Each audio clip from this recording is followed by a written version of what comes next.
मास। तो जैसा कि हमने देखा एटॉमिक नंबर, अच्छा सबसे पहले एक बात क्वेश्चन दिमाग में आता है, भाई एटॉमिक नंबर की क्या जरूरत पड़ गई, एटॉमिक मास की क्या जरूरत पड़ गई। एटॉमिक नंबर जो बेसिकली होता है, ये किसी भी एटम की एक आइडेंटिटी होती है, एक नंबर होता है जिससे कि हम उस एलिमेंट को इजीली पीरियोडिक टेबल में आइडेंटिफाई कर सकते हैं। दूसरा क्वेश्चन आता है कि एटॉमिक मास की क्या जरूरत पड़ गई। तो atomic mass is used in all the calculation in chemistry. Through atomic mass, we can calculate the molecular mass of compound or any compound. So, ये भी जानते हैं that what is atomic number actually is. Atomic number is denoted by Z. So, as we can take an example, let us take an element symbol X. ये कोई element नहीं है, it is an example. So, as you can, there is a circle of Z. It is denoted as atomic number of an element. So what is atomic number? Atomic number is number of proton is equal to number of electron.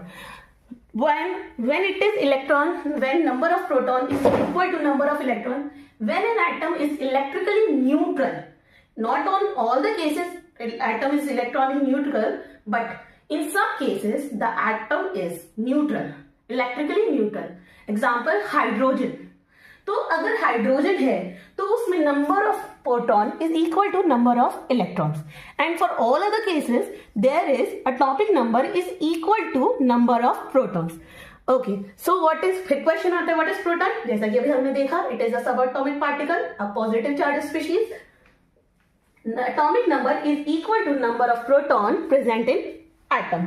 Examples of atomic number like hydrogen, which has atomic number 1, helium, which is atomic number 2, carbon, which is atomic number 6, oxygen, atomic number 8, and sodium, which is atomic number 11.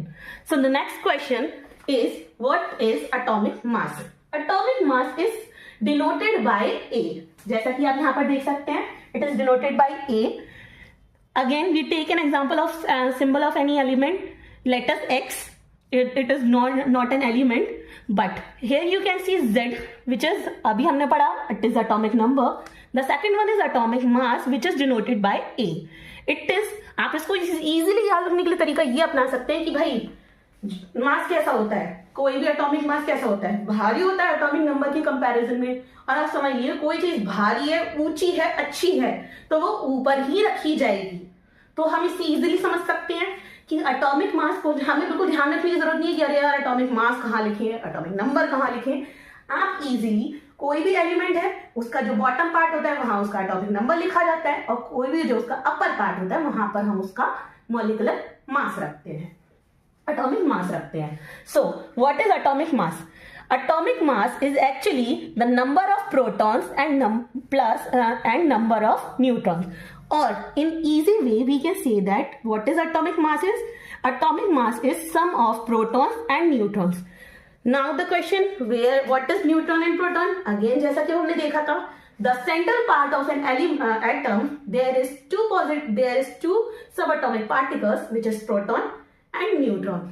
तो यही दोनों मिलके हमारा atomic mass बनाते हैं। Reason क्या है कि यही दो क्यों बना रहे हैं भाई? इलेक्ट्रॉन भी हमने देखा था सब एटॉमिक पार्ट में। तो इसका रीजन ये है कि जो इलेक्ट्रॉन का एटॉमिक मास होता है वो बहुत ही कम होता है। This is 9.1 into 10 to the power 31 kilogram, which is very small number which we can neglect. इसीलिए इलेक्ट्रॉन का जो मास होता है वो कभी भी एटॉमिक मास में कॉन्ट्रीब्यूट नहीं करता है। And the mass of neutron is more than the mass of protons. And these two subatomic particles ही हमारे किसी भी एलिमेंट के एटॉमिक मास को बनाने में यूजफुल होते हैं। So हमने पढ़ लिया अभी तक व्हाट इज एटम,